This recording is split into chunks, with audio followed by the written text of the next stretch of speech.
Hello my friends and welcome. Let's go to the front lines update. Straight away we have some of the positive news coming from Hulaipole, where before Russians captured the headquarters of the territorial defense of Ukraine, the brigade command center. Definitely it was lost, it's been confirmed, but now Ukraine sent the capable reinforcements to take Hulaipole, or at least a part of it, back.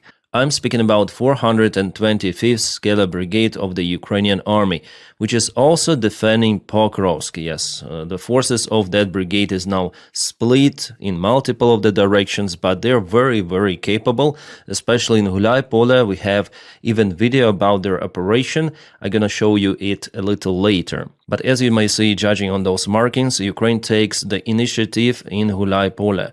Russians are no longer using aviation strikes because they have their forces already in Hulaipole. The idea of those gliding bombs was to force Ukrainian territorial defense to leave Hulaipole, and now Russia operates with their infantry. They also use drones, occasionally artillery, but Ukraine now has initiative over several areas. Hopefully Ukraine will be capable to press the existing Russian troops in Hulaipole, because Russia still failed to send the main reserves in this direction. Yeah, even though Russians are quite successful in Hulaipole, but still they require way more reinforcements to break through Ukrainian defense in this direction. So we have some of the update from the Scalar Brigade itself. They show that definitely Russians went into Hulaipole, then the forces reinforcements were deployed, and now Ukraine with those infantry attacks and also drones is going to Hulaipole actively. Everything of that is being coordinated from controlled centers. More headquarters in the place were established.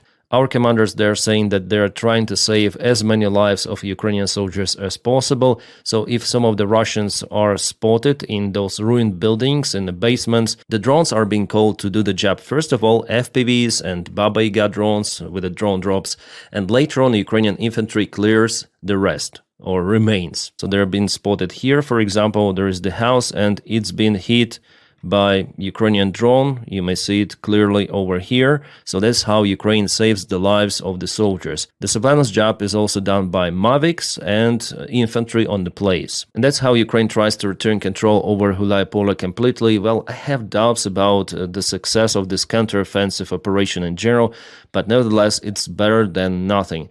Why I have doubts? Because Russia, after all, has more resources, more army men. They may send those to Hulaipole direction at any time, taking the initiative back. So as for me, the main mistake was done initially in Hulaipole by the territorial defense, but on the other hand, Russians use so many gliding aviation bombs. I have never seen them using so many at the same settlement. Even in Bakhmut, it was not like that. Maybe Mariupol is only comparable. There were lots and lots of those bombs. So how can you keep positions if they're being bombed by FAB 1500, sometimes FAB 3000? They demolish blocks, not just the buildings, but entire areas.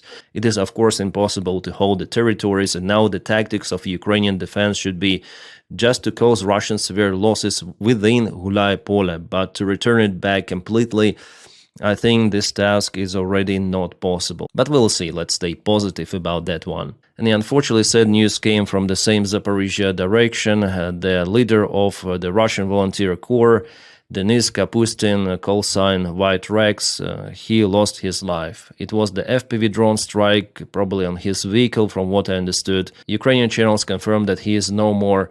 Denis took part in multiple of the operations also on territory of Russia, organizing the defense, and he was really a patriot of Russia. So then people say good Russians. Denis was one of those good Russians who really fought against Putin's regime. Unfortunately, he lost his life. Yeah, very sad. And now let's continue with the frontline updates. Russia sent one more convoy towards the Brapila direction. Here it is. It is a very new one, fresh.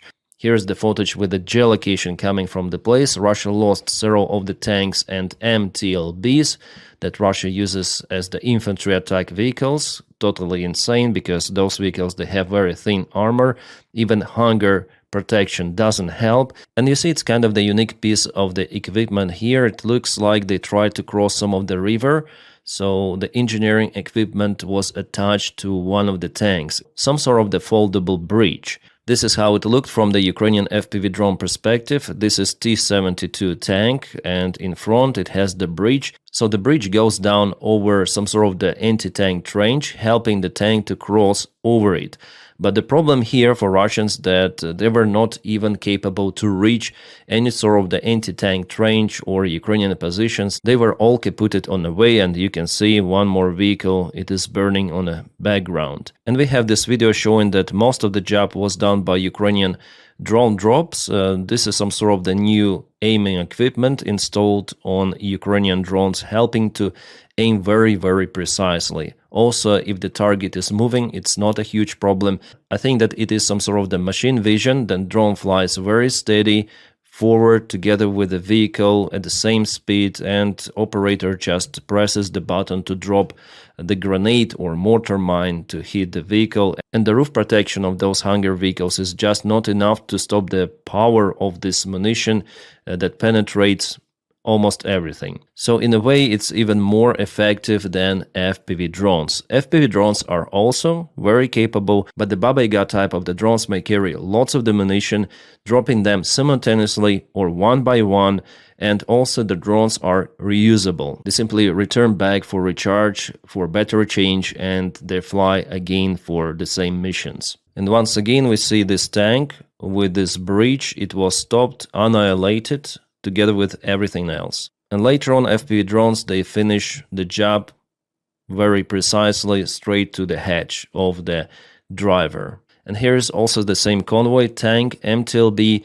Initial reports say that there were at least 2 of the tanks and 6 of MTLBs, plus some of the light armored vehicles, or not armored vehicles, as all-terrain vehicles. Yeah, one more video from the same convoy. You can see exactly the same tank. Russians tried to use poor weather conditions, or adverse, let's say, weather conditions. It was snowy. They thought that this weather is pretty much enough for Ukraine not to use a lot of the drones, but they were wrong. And by the way, the job to stop this convoy was done by the 1st Azov Corps. You can see they formed with this convoy, 1, 2, 3, 4, and the rest of the vehicles are there. The same convoy from the side perspective is here. And here they were stopped. One is burning, the rest damaged and also smoking. Yeah, here we have the latest confirmation. After all, it was 1 tank with that bridge, 9 MTLBs and Bram vehicle and 4 quad bikes. Okay. And this is one more image of the convoy that was stopped. So here you can see one more hangar type of MTLB, probably one more tank. This is another direction, same Pokrovsk Dobropila, but a little bit from another place. You might see a couple of the quad bikes and kind of the small, narrow river. I guess to pass those obstacles, Russians carry the foldable bridges for their tanks. Also in Pokrovsk outskirts, the Russian convoy was attacked. The Russians went to the local tree line. It has no leaves, so I wonder how Russians could hide there. Nevertheless, all of those vehicles were ambushed by Ukrainian drones, maybe part of them stuck in mud. Here is Niva vehicle, and this is all-terrain Russian supply cart. This is the Ukrainian evacuation vehicle for the wounded personnel. I think the only downside of this one is that it's kind of high. So if there is a single serviceman who is wounded and unable to climb that high to lock himself, usually it's a male person who fights there in this box, well, I think it's impossible to evacuate in this case, but the vehicle, it's still better than nothing, yes. It's all-terrain, as you may see, good suspension. Actually, there was the case with evacuation of one of the Ukrainian wounded soldier using this kind of the robotic vehicle. It was hit, by the way, several of the times on the way back, but our soldier, he survived, and yeah, he will live. Also, you may see the Starlink antenna on the back, and the battery capacity, it's kind of substantial for this type of the vehicle. Okay, so this is the remote controller itself. It is from the FPV drone, I guess. Yeah, 100%. Yeah, this is the video from the evacuation, real evacuation video, how our guy was taken out from the very difficult spot. It was impossible to send usual vehicle there. Everything is being controlled by the drones. So this bot was hit several of the times. As I told you, it was even on fire, but it delivered the wounded personnel back. This is how it looks inside, some of the protection from the shrapnel, I guess, and that's it. But it's not too thick armor. But the start is good, and I guess Ukraine will produce many more of those machines. I think it's not, for example, the priority of the Russian army to evacuate their personnel using this sophisticated equipment, and that's the difference between Russian army and the Ukrainian one. The value of the human life in Ukrainian army is way higher than for Russians, and we see it. Oh god, Russians are delivering more of the horses straight to the front lines. Just yesterday I showed you one of the images where luckily horses survived, but it was the Ukrainian drone attack on the Russian cavalry. Our drone operator did a very nice job not hitting the horse itself. He was waiting for a Russian soldier to drop from the horse and later on flatlined him. Well, at first I thought that it's just the occasional case, but more and more videos are coming with those horses deployed to the front lines. And that tells that definitely there is a problem in the Russian army, that they have to use the horses for supplies or even for some sort of the attacking missions. By the time Ukraine is using sophisticated drone bots for attacking missions, for rescue missions, Russians live in the Second World War or maybe even in the first one. Yeah, it's very sad. I mean, for the animals, of course, I'm sad because those are now the targets for Ukrainian drones, and Ukraine has no option but to eliminate the Russian infantry with their transport. And coming back here to review the front lines, there was almost no movement actually from Russians despite their attack attempts in multiple of the directions, but the line itself, which is boiling, is more or less standstill, so it means that Russia is losing the initiative in general. This month they just successful in Siversk and also Hulaipole partially.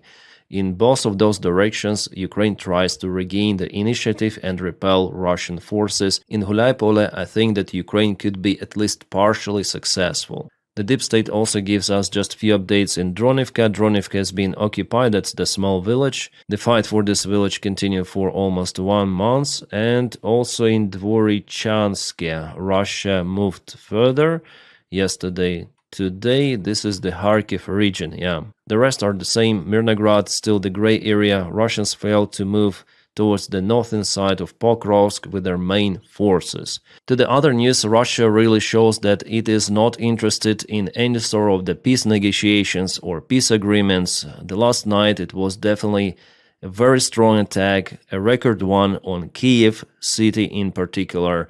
Lots of the civilian buildings were hit with mostly Shahed drones, but also cruise missiles were used, plus hypersonic Kinzhal missiles launched from MiG-31 fighter jets. Also, the satellite towns and cities were hit, like for example Belaya Tserka. I already shared those videos fully on my Telegram channel. Just, random residential buildings were hit, tons of them, at least 7. Here is, for example, drone, it hit one more of the building. Small buildings, big buildings, for Russians, it absolutely didn't matter. They just launched the drones precisely towards those. And watching those videos, those drones were diving down on purpose. So they were not intercepted, they were not shut down in the skies. They were flying, and then diving down for purpose to hit civilian infrastructure. And this building of the National Aviation University, basically the accommodation for students. And me personally, I used to live in this building because I was the student of the National Aviation University, so it was the long way for me to reach a university from Borispol. So I tried to live in this common household with other students for 2 months, but later on I changed my mind and I just traveled from Borispol to Kiev every freaking day. For me it was better than to live in a single room with someone else, and you may say that definitely it was hit today. Well, this is the shaft for the elevator. Luckily not the rooms were hit, but this part. Yeah, our search and rescue teams are in operation. Russia also hit energy infrastructure with hypersonic missiles, so now more than 500,000 people in Kiev and Kiev Oblast are without electricity. Some of the pictures of the Ukrainian sabotage operation done on the gas platforms in the Black Sea. Ukraine mined the platform and totally disabled it, its purpose in general. Russians tried to use fighter jets to hit Ukrainians there, but finally mission was successful. This helicopter platform there is no go. You may see it's dropping down here, so enemy cannot land the forces on the platform any longer. It is only reachable by boats, and the Ukraine may target those boats easily. It's now like that. It's probably all we have for this hour, guys. Please support my job on Patreon. The link for it is just in the video description below. If you watch me on YouTube, please follow membership, pressing the button join. If you watch me on Spotify, you may subscribe as well. And if you don't have this opportunity, just like this video and subscribe to the channel to boost this video in algorithms. Thank you so much for it. And probably I'm gonna record one more video today. I'll see. It depends on the news coming. But anyways, this evening there's gonna be one more stream. The links for my stream platforms is in the video description below. Kick, Twitch, and YouTube. I stream simultaneously on all of them, so you're very welcome to join me even there. My friends, I wish you all a peaceful sky wherever you are, and have a great time.